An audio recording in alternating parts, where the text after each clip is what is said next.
Des chercheurs grenoblois du CNRS, finalistes du prix de l'inventeur européen dans la catégorie recherche.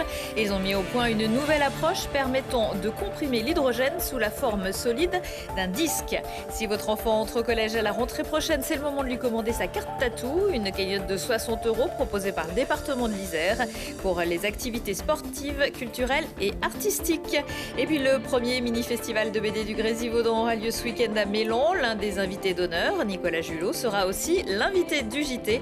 Spécialiste des ambiances en montagne, il vient de publier Les paradis inaccessibles sur l'histoire de l'alpinisme aux éditions Mosquito. Bonsoir à tous, ravi de vous retrouver dans ce JT du vendredi 16 juin 2023. Du lundi au vendredi à partir de 18h, l'essentiel de l'actualité du Grand Grenoble. Dans la lutte contre le réchauffement climatique, il faudra apprendre à se passer des énergies fossiles. Beaucoup misent sur l'hydrogène, vecteur énergétique, comme Daniel Fruchard et Michel Géant, anciens du CNRS à Grenoble, qui ont créé en 2008 McPhy, producteur d'électrolyseurs et de stations à hydrogène à Champagné.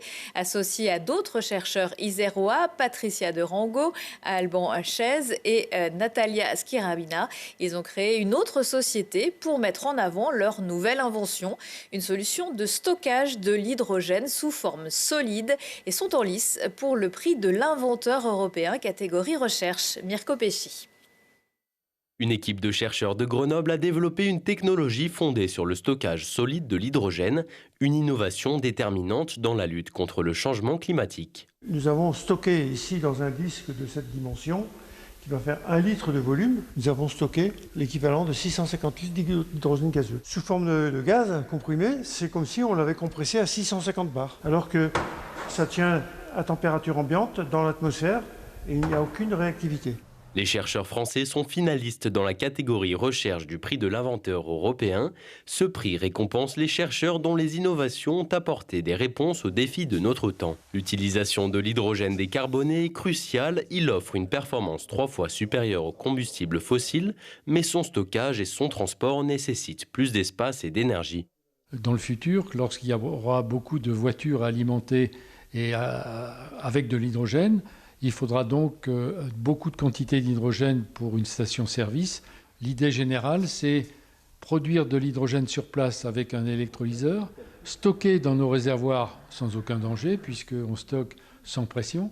Et après, on reprend l'hydrogène, on redésorbe cet hydrogène depuis nos réservoirs et on le comprime directement dans les réservoirs des voitures. De nombreuses entreprises étrangères sont déjà intéressées et investissent dans le projet. En Norvège, la décarbonation des transports est une priorité. Ils souhaitent installer des réservoirs à hydrogène solides sur leurs ferries. Des étrangers sont venus nous retrouver en disant « Ce que vous avez développé, c'est très intéressant. On voudrait que vous repreniez en main cette unité qui est arrêtée par McPhy. On va mettre en place toute une équipe de production pour produire 24 heures sur 24 des hydrures et fabriquer des pastilles pour les mettre dans des réservoirs. » Donc il y a beaucoup d'activités qui vont se greffer tout autour. La France consomme près de 900 000 tonnes d'hydrogène par an, en grande partie carboné, responsable d'un rejet dans l'air de 9 millions de tonnes de CO2. Le principal défi du secteur reste encore de pouvoir décarboner sa production. Oui, pour l'heure, une grande partie de l'hydrogène est en effet produit à partir de combustibles fossiles. Et verdict pour le prix de l'inventeur européen le 4 juillet à Valence en Espagne. Le collège, c'est la période des découvertes où on commence à affirmer ses goûts et on peut aussi avoir envie de s'impliquer dans des associations. Pour tout cela, le département de l'Isère a lancé l'an dernier, à la suite du Pack Loisirs, la carte Tatou, parce qu'avec elle, Tatou, elle donne accès à des réductions à l'année sur des activités sportives, culturelles ou artistiques, à des achats en librairie et nouveautés cette année, à des places de théâtre ou cinéma à réessai. Et pourtant, certains passent encore à côté. On a à peu près 57 000 collégiens sur le département de l'Isère. On a eu une très grosse progression du dispositif, puisqu'aujourd'hui, c'est 65% des collégiens qui bénéficient de cette carte Tatou. On est ici au collège de Domaine, dans lequel c'est 80% des collégiens qui ont la carte Tatou. Mais ça veut dire qu'il faut encore faire des efforts pour informer, pour faire en sorte que les familles s'inscrivent très facilement sur le site du département, simplement avec le numéro d'allocataire CAF ou en remplissant un simple formulaire pour bénéficier de ces 60 € et plus. Il suffit pour les familles d'aller sur le dispositif Tatou, donc sur le site du département. Ils donnent leur numéro d'allocataire CAF et en fait, toutes leurs données sont, aspirées. Ils reçoivent directement l'aide de la CAF. Elle leur est versée directement sur la carte Tatou. Et donc, s'ils ont un quotient familial inférieur à 1 200 €, ils auront les 60 € du département et les 60 € de la CAF. La carte Tatou, c'est pratique vu que j'ai pu payer mon abonnement, une partie de mon abonnement au rugby. Moi, je pense que c'est bien vu que ça peut permettre peut-être des fois de découvrir des choses ou c'est intéressant, quoi. J'ai acheté des livres pour le collège et j'ai payé la SGIM. C'est bien parce que ça nous évite d'acheter... déjà, c'est gratuit. Et du coup, ça nous permet d'acheter des choses pour le collège qu'on évite de payer, nous. Le département encourage également les partenaires à rejoindre ce dispositif pour proposer encore plus d'offres aux collégiens. Le 5 juin, la Première ministre dévoilait les mesures du gouvernement pour lutter contre la crise du logement, mesures jugées décevantes par les acteurs de l'immobilier, à l'image de Nicolas Béron-Pérez, conseiller municipal et vice-président du logement de la métropole, qui décidait lundi soir de planter sa tente devant la préfecture de l'Isère, rejoint par d'autres élus de la ville de Grenoble, mais certainement pas par Émilie Chalas, conseillère municipale et patronne de Renaissance 38. Elle est invitée cette semaine du QG politique. Nicolas Béron-Pérez est vice-président à la métropole en charge du logement. Or, que dit la loi? Mais pas la loi de notre mandat, la loi depuis des décennies. Qui a la responsabilité de la création du logement? Les métropoles. Qui délivre les permis de construire pour construire des logements? Les maires. Et Nicolas Béron-Pérez est bien l'adjoint d'Éric Piolle, qui est maire de Grenoble.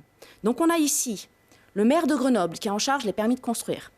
Le vice-président au logement, en charge de la politique des logements de la métropole, qui disent c'est un scandale, il n'y a pas assez de logements. Non mais, on croit rêver qu'ils assument leurs responsabilités, qu'ils construisent des logements, qu'ils signent des permis de construire, qu'ils prévoient et qu'ils programment avec les bailleurs des logements sociaux et qu'ils fassent leur boulot au lieu de jouer au clown SDF. Mais franchement, je trouve ça révoltant. Retrouvez l'intégralité du QG politique d'Émilie Chalas ce vendredi à 21h15, samedi à 13h et dimanche à 19h. Sa spécialité, ce n'est pas la BD politique, mais la BD de montagne. C'est nettement plus reposant. Quoique, j'accueille à présent Nicolas Junot. Bonsoir Nicolas. Bonjour. Vous êtes auteur et dessinateur de bande dessinée et vous participerez samedi à la Maison de quartier des Buclos à Mélan au premier festival de bande dessinée du Grésivaudan, organisé par l'association BD Partage. On y retrouvera aussi Tommy Redolfi, d'autres auteurs pour des rencontres, des conférences et des ateliers dessins. Et votre univers à vous, je le disais, c'est donc la montagne. Vous avez publié plusieurs ouvrages en partenariat avec les parcs, pas mal de la Chartreuse notamment. Qu'est-ce qui vous plaît dans cette thématique de la montagne ? Moi, j'adore la montagne, donc je suis un fou de montagne, j'adore me promener en montagne. Vous êtes un pratiquant ? Ah oui, je pratique beaucoup la montagne. Là, je reviens de la Croix de Beldon. J'étais à la Croix de Beldon tout à l'heure. Vous n'avez pas une vie facile. Voilà, j'ai une vie qui est très difficile. Voilà, et donc de pouvoir allier mes deux passions, et la bande dessinée et la montagne, c'est génial. C'est facile à dessiner la montagne, tous ces reliefs, ces perspectives ? Non, pas si évident que ça, parce qu'une montagne, mine de rien, ça a du relief. Et en même temps, ça a une forme assez biscornue. Donc il faut apprendre à dessiner la montagne. C'est pas si évident que ça. C'est pas juste des espèces de triangles comme ça. La montagne, c'est pas juste les montagnes, c'est tout ce qui l'entoure aussi. Oui, en plus, oui, exactement. Et en plus, vous rajoutez plein de personnages. Exactement.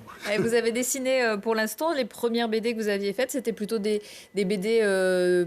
tout public, plutôt public jeunesse même. Plutôt jeunesse, voilà, ouais. C'est ça. J'ai travaillé avec le parc de la Chartreuse et puis ensuite tous les parcs alpins. Et c'était vraiment une BD ciblée jeunesse. Ciblée jeunesse et ciblée, vous avez plutôt un style humour, hein, c'est pas du Jean-Marc Rochette. Non, j'adore Marc Rochette, mais c'est pas du tout Jean-Marc Rochette, mais c'est pas du tout. C'est un trait assez. Oui, moi, c'est même quand j'essaye d'être sérieux, en fait, je peux pas m'empêcher de mettre des touches d'humour, des trucs. Alors, vous êtes un peu plus sérieux quand même dans votre dernier album, c'est celui-là. Alors d'abord. Il y en avait quelques-uns, j'en montre quand même. Voilà, on a vu des images, mais voilà, il y a tout un panel, on en oublie. Et le dernier, c'est celui-ci, Les Paradis Inaccessibles. Vous êtes un petit peu plus sérieux. Qu'est-ce que vous racontez dans cette BD ? Oui, donc là, je travaille plus avec les parcs. C'est vraiment ma bande dessinée à moi, et là je suis scénariste également.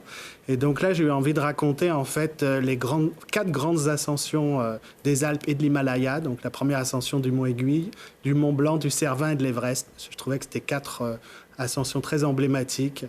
Et voilà, donc j'ai voulu raconter ces ascensions historiques parce que c'est des choses qui me fascinent. Oui, il a fallu vous documenter. Pas des mal, réalités oui, bon. historiques. Oui, bon, je les connaissais pas mal parce que Ouais. comme ça m'intéresse, voilà, j'avais déjà lu des livres et tout. Mais oui, j'ai dû quand même me replonger dedans, surtout pour le Mont Aiguille. Le Mont Aiguille, je Alors que connaissais pourtant, moins. c'est peut-être celui qui est le plus près Exactement, de... Ouais. voilà. Je savais qu'il avait été fait avec des échelles, tout ça, mais je connaissais pas tout à fait les détails. Ouais. Pas toute l'histoire. Et alors, pour passer de l'une à l'autre de ces histoires, vous avez trouvé une petite astuce.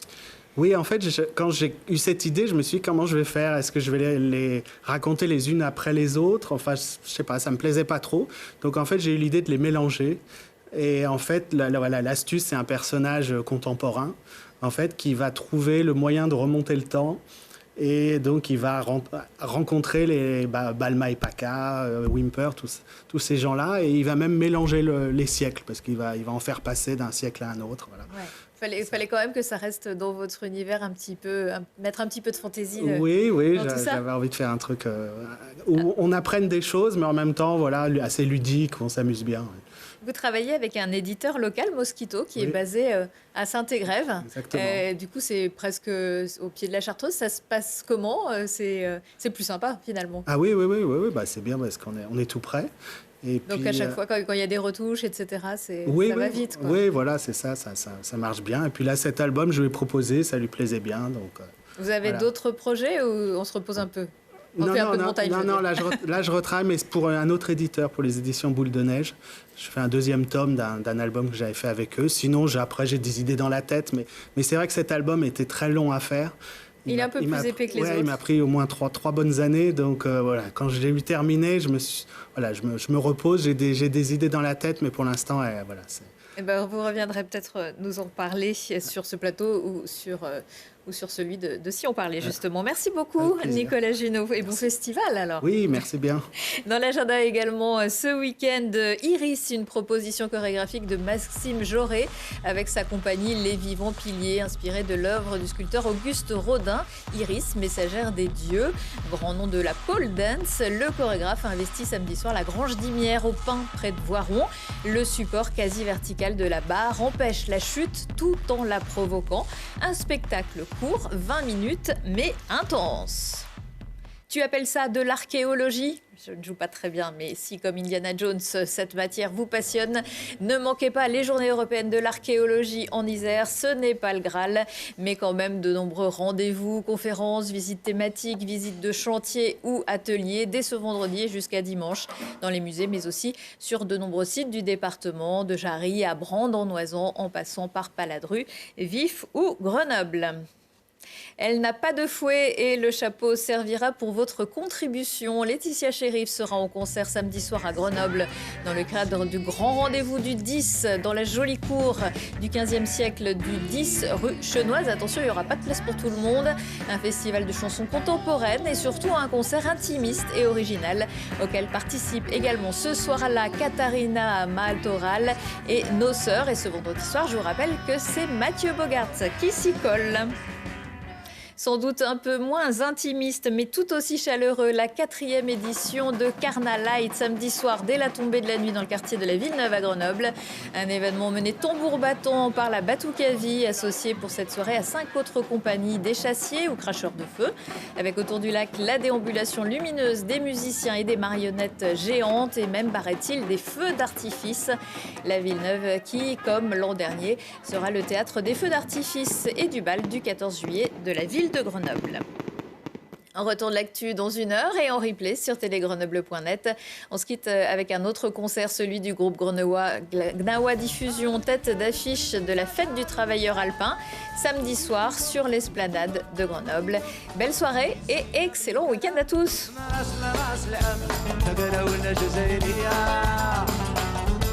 هادي تورا شبيه وجميل فيها